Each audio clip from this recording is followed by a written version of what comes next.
Lumbuye. Hey, what's up? I'm the one and only your girl, Lydia Jasmine Elje. Ngamba saba. Banange subscribing ku SMX Media. Yes, catch all your latest gossip abayimbi abakabi buli kimu mubeereko mwekumireko. Happy New Year mbagala nnyo. Gwewe nali mu kugwa Museveni yakoze ekisaawe kyo bakiyita kuweni kitegeeza China taking over yabadde ino okuteeka mu sente zaayo ezimbe katamina ako ngoba kateka sente zebadde Jackson Voyenge kosa katamino kali akakadde kwe kuzimba tamina eyempya. Okay, oyo bamuyita mwami Lumbuye. Leero nzize ne Bwiino nga nzize okusabulula obulimba mwami Lumbuye bwe yakoze ku Entebbe International Airport. Namalamu abantu bangi nnyo amaanyi okugamba nti no airport simanyambo bagitunda biki. So nga tebamanyi nti nebintu bino luno lulimi lwa aviation era nti bino ebintu mugende kweri ebbali mu bisome tojjanga mwami Lumbuye nowa abantu information enkyamu. Kalistike mulaba wano kengendo bayitira mu bufunze namwe musobola okesomera era research ina namukoze dda ali wano kano kalistike ekali awo. Kakati mwami Lumbuye yagamye nti no Entebbe International Airport mbu bagitunda mbwera yaba China mbu bagita kuweni.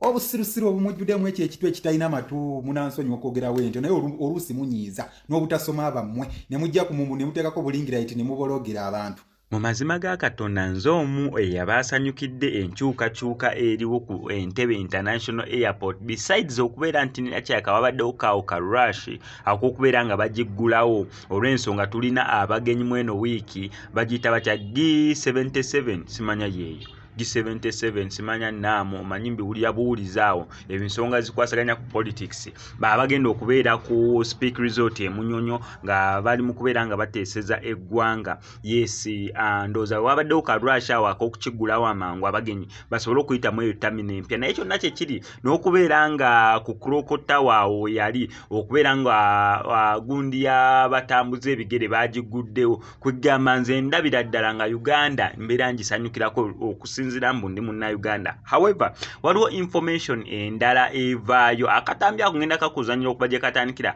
paka gye kaggwera ku guno omulundi olaba omwana yavuddeyo kubeera nga yeesimba mu mukukunavu waffe Fred Lumbuye omusajja owa Bwiino omanyi tutandise bwe tuti olunaku olwaleero yagenza okubeera nga atandika ensangi zino ndowooza abaana abamu bakola ku research abaana abamu balina ku information abaana abamu kyaka nabo balina drone zaabwe ezigenda zitambula olaba Fred Lumbuye atuuka okukola statement omwana atalina goyinza gamba munero bambu wamaanyi mukukunavu n'avaayo n'amweyimbamu ng'alina ne Bwiino ow'enkomeredde. That means kino omuntu omu wekibeera kigenda okubeera nga kimuteeka okusinza ku information eyavuddeyo ku terminal empya eya Entebbe International Airport. Terminal eno yagguddwawo neera ng'eri active right about now kyekimu ne Clock Tower mu kibuga Kampala wakati enguudo baaziguddewo okubeera nga zitandika okubeera nga zitambuza abantu. However, mulimu program ezimu ezigenda okusigala nga ziyimiridde paka nga namu ewedde oba G77 olukiiko luli mu kugenda okubeera nga lukwasaganyizibwa mu ggwanga lya Uganda nga lumaze okubeera nga luggwa. Details ne information akatambi kano kankakuwa okuba gye katandikira paka gye kaggweyo osobola okulaba omwana eyeeyimbye mu Fred Lumbuye ne Bwiino ow'enkomeredde kakiri gy'oli ogamba ani mutuufu oli ye mutuufu oba ono ye mutuufu kasa byonna byonna bikuteereddewo ku mmeeza waneeno we tutuuse nenga sinabira ngambe kuterako kankusaba mbe subscribe ngano kwa SMX Media tujja kwera mu missing updates naddala nga zino.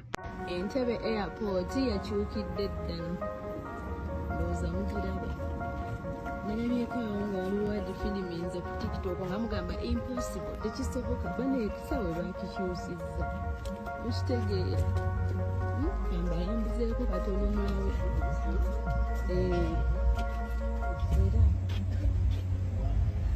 zeko katono mulabe namwe mulabirewo ddala enjawulo yeno airport yaffe ono wadde baakubawo ebibaati kati beesanukuddewo bulijjo wano wemulabe ekibaati so bangu bakyeyo abaleeka ekisaawe nga tekifaanana kembe ekisaawe kyakyuse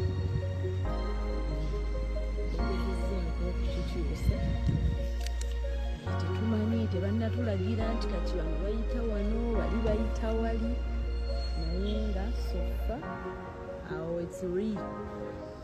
Yeah. gwe wenna ali mu kugwa Museveni yakoze ekisaawe ekyo bakiyita kuweni kitegeeza China taking over yabadde ino okuteekamu ssente zaayo ezimbe kattamina ako ngoba kateeka ssente zebadde bazibadde Jackson Voyenge ekosa kattamino kali akakadde kwe kuzimba ttamina eyo empya. Okay, oyo bamuyita mwami Lumbuye. Leero nzize ne Bwiino nga nzize okusaabulula obulimba mwami Lumbuye bwe yakoze ku Entebbe International Airport. N'amalamu abantu bangi nnyo amaanyi okugamba nti no airport simanya mbu baagitunda biki. So nga tebamanyi nti n'ebintu bino luno lulimi lwa aviation era nti bino ebintu mugende kweri ebbali mu bisome tojjanga mwami Lumbuye n'owa abantu information enkyamu. Kalisitike mulaba wano kengendo bayitira mu bufunze namwe musobola okesomera era research ina namukoze dda ali wano kano kalisitike ekali awo. Kakati mwami Lumbuye yagambye nti no Entebbe International Airport mbu baagitunda mbwera yaba China mbu bagiyita kuweni. Obusirusiru obumujjuddemu ekyo ekitu ekitalina matu munansonyi okwogera wento naye oluusi munyiiza n'obutasoma abammwe ne mujja ku mumbu ne muteekako bulingira iti ne mubologera abantu. Okitegeera kakati nga bw'osomaawo somanga nange bwe nsoma. Kati bw'osaakinga ku Google wali nti Entebbe International Airport bagenda kuleetera Entebbe International Airport then bateekeko akagambo ICAO then bateekeko budooti then bamale bakuteereko nti EBB. Okitegeera then bamale bakuteereko nti no inyata IAT bakutereko EBB then ICAO bakutereko kuweni. Kati akagambo kuweni bwe yakalabamu n'agamba nti bannange Entebbe International Airport simanya nti no yaba China bagitunda ddala okuba nti no bali mu kugizimba. Omuntu omunene naye munafu tegulinamu yadde n'ettondo ly'amagezi kisajja gwe. Leero munzikirize ngambo wali mukka katonotono.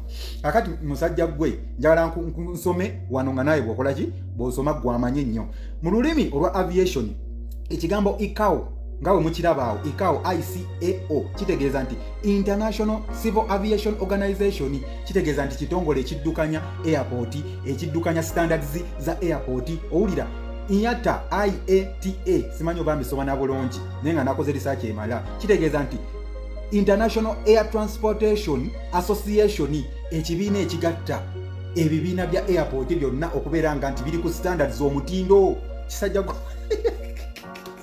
owulira njagala nsome nga nammwe musomaawo. Kakati zino kodi kana akagambo nti when ke yagamba akagambo when eyo just kodi ya ICAO nakibasomedde ICAO kitegeeza nti International Civil Aviation eyo kodi nga bw'obeera ku airport owulira bw'oba ogenda kulinnya ennyonyi abakola ku aviation bagamba nti simanya Eco Bravo biki Eco Bravo eyo kodi ya IATA eyo gye nagambye nti no IATA eri International Air Transportation Association nange ndi mu bisoma waneeno kwa nabikozeeko research okitegeera era kodi yaayo eri EBB Eco Bravo.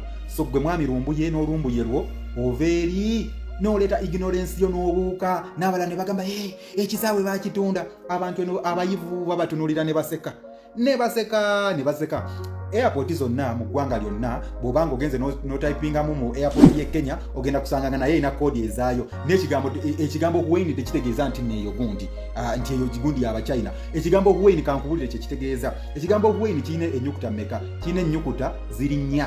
Kati H is standing up for region ki airport eyo omweri okubanga bajja identifyinga mu nsi yonna ze ziri standards ennagambye okitegeera. Then U is standing up for country location nti Uganda owulira. Then EN akasembayo kalipresentinga byonna mu bisomaawo kalipresentinga nti represents the exact location of the airport that is Entebbe. Obutasoma busumbwa ndowooza badda kuno ne batunula ku internet abipapira naga ya China airport ya China adduuka tebirina nago bikwataganira na China obusirusiru obumbatutu obubajjudde. Mulekerawo okuwulisa mwana abantu mbaleke byeyagale.